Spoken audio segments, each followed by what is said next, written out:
Somos el grupo número 8. Vamos a proceder a resolver los problemas del autónomo número 1. Somos el paralelo 12. Los integrantes son Matamoro Fernando, González Paula, Chiquito Anthony y Núñez David. Vamos a proceder con la resolución del problema número 1. En el problema 1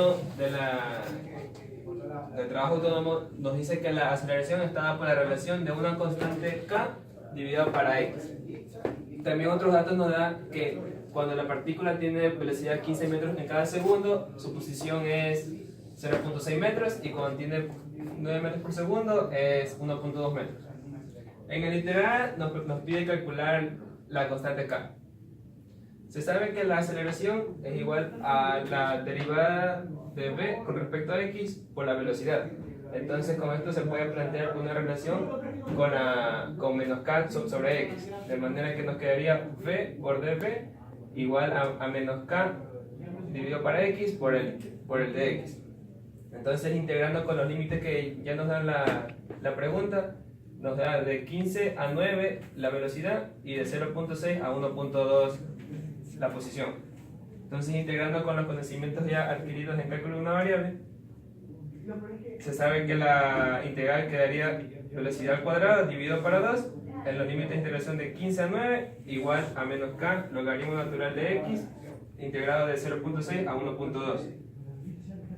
Se reemplazan los límites y nos quedaría 81 medios dividido menos 225 medios igual a menos k por el logaritmo natural de 1.2 menos el logaritmo natural de 0.6. Resolviendo lo que está aquí nos quedaría menos 72 y aplicando propiedades de logaritmos nos quedaría logaritmo natural de 1.2 dividido por el logaritmo natural de 0.6 que es logaritmo natural de 2. Resolviendo lo que está aquí mandando a dividir el logaritmo natural de 2 nos queda que la constante k es igual a 103.87. Ahora, el literal b nos pide calcular la rapidez cuando la posición es 1.5 metros. Entonces, como ya sabíamos cómo quedaba la fórmula integrada, solo nos queda poner en los límites de integración de 15 a una velocidad que no conocemos y de 0.6 a 1.5. Integrando de la misma manera, nos quedaría esto y resolviendo los cálculos matemáticos nos quedaría la final que la velocidad es igual a 5.886 metros en cada segundo. Y el literal c nos pide la posición de la partícula en la que su velocidad es 0. Entonces los límites de integración de la velocidad iría de 9 a 0 y de 1.2 a una posición que no se conoce. Reemplazando los límites de integración nos quedaría esto y despejando el logaritmo natural de x nos quedaría 81 medios dividido para 103.87 más el logaritmo natural de 1.2. Nos quedará el logaritmo natural de 0.56 que sería Euler elevado a esto es igual a x. Entonces x es igual a esto y Euler elevado a eso es x igual a 1.77 metros. Problema número 4 dice: se lanza una pelota verticalmente hacia arriba con velocidad inicial de 20 metros sobre segundo. Bueno, en la azotea de un edificio de 50 metros de altura y que tiene una aceleración constante por el viento de 2 metros por segundo positivo. Entonces, nos pide lo siguiente: en la distancia horizontal del punto de lanzamiento máximo de impacto, la altura máxima que llega desde el suelo y además los valores de las componentes tangencial y normal de la aceleración cuando la pelota se encuentra a 60 metros de altura durante el tiempo de subida. Ahora tenemos lo siguiente: para hallarla el tiempo, primero tenemos que hallar el tiempo. Tenemos que la delta y es igual a la velocidad inicial en y por el tiempo menos un medio de la gravedad por el tiempo cuadrado. De ahí sacamos que la posición final es 0 y la inicial es menos 50 por nuestro nivel de referencia. Ahora tenemos 20 de la velocidad inicial y otro, ya, esto es la de la gravedad. O sea, sacando por cuadrado tenemos que nos da dos tiempos. El negativo no puede ser, obviamente, entonces tomamos en cuenta el positivo que es 5.83 segundos. Ahora, para llegar a la altura máxima tenemos que la velocidad inicial, de esta fórmula despejamos y tenemos que la altura máxima es la velocidad inicial en y sobre 2 veces la gravedad. Esto lo va a dar. Ahora reemplazamos la velocidad inicial al cuadrado sobre 2 veces la gravedad y nos da que la altura máxima es 20.4. Pero tenemos que tomar en cuenta también la altura inicial que era la del risco. Entonces la altura máxima es 70.4 metros.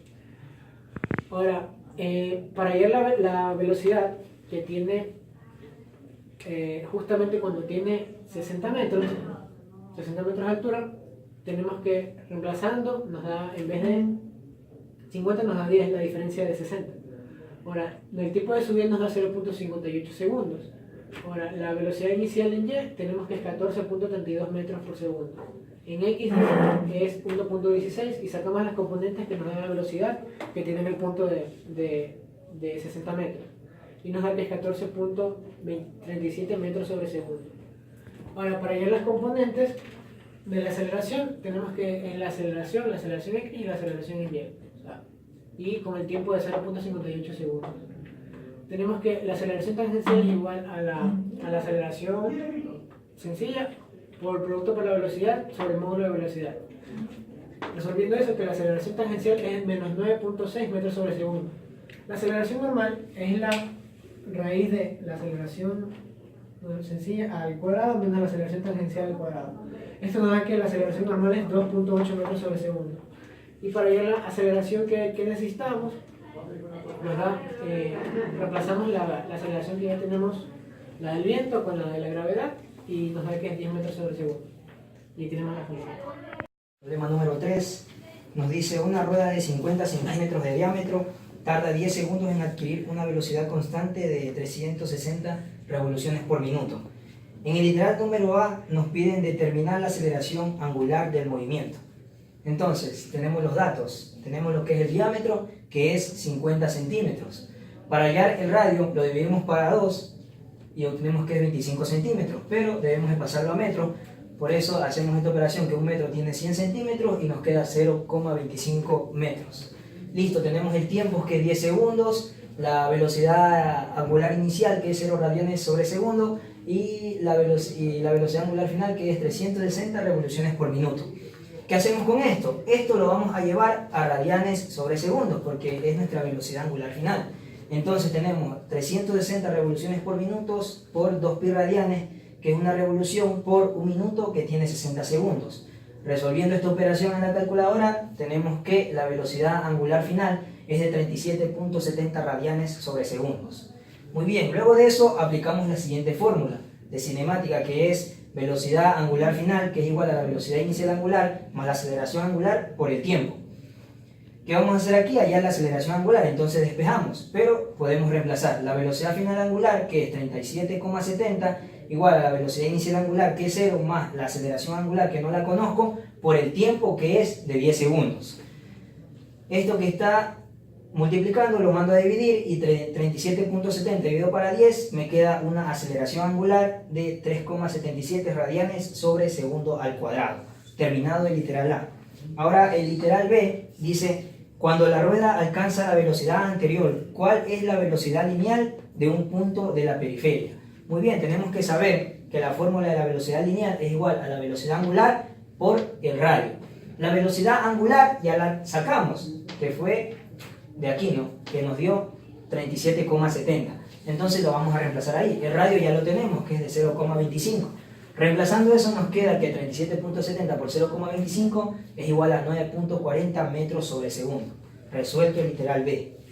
Ahora vamos al literal C. Nos dicen: determinar la aceleración centrípeta que posee la rueda a los 5 segundos. Muy bien, entonces volvemos a aplicar la ecuación de cinemática, que es velocidad angular final es igual a la velocidad inicial angular más la aceleración angular por el tiempo, pero en este caso el tiempo es de 1 segundo. Velocidad angular final no la conozco, eso es lo que voy a calcular. Velocidad inicial angular es 0, más la aceleración angular, que ya la había sacado, que es de 3.77 radianes sobre segundo al cuadrado, por el tiempo, que es de 5 segundos. Resolviendo eso me queda una velocidad angular final, que es de 18,85 radianes sobre segundo. Muy bien, entonces ahora para poder hallar la aceleración centrípeta, primero voy a sacar lo que es la velocidad lineal. La velocidad lineal en ese punto sería velocidad angular por el radio, en donde la velocidad angular es esta velocidad final angular, que es 18.85 por el radio, que ya me lo da el ejercicio, que es 0,25. Haciendo esta multiplicación me queda que la velocidad lineal en ese punto es de 4.71 metros sobre segundo, en donde, volviendo a la aceleración centrípeta, que es velocidad lineal al cuadrado sobre radio, tenemos que velocidad ¿Cuánto nos dio? 4.71 metros sobre segundo, eso lo elevo al cuadrado, sobre el radio que es de 0,25. Aplicando eso en la calculadora me da una aceleración centrípeta de 88.74 metros sobre segundo al cuadrado. Proceder a resolver el problema número 4 de la tabla. Dice, un avión vuela desde el punto A, lo hemos ubicado dentro de nuestras coordenadas, el punto A hacia el punto B, que se encuentra a 300 kilómetros de distancia en la dirección este. Entonces aquí tenemos el dato de la distancia de A. B. El viento sopla a 300 grados en la dirección sureste con rapidez de 80 kilómetros por hora. Lo graficamos dentro del plano. Si la rapidez del avión es de 600 kilómetros por hora, determinar el tiempo de vuelo del avión entre las dos localidades. 3.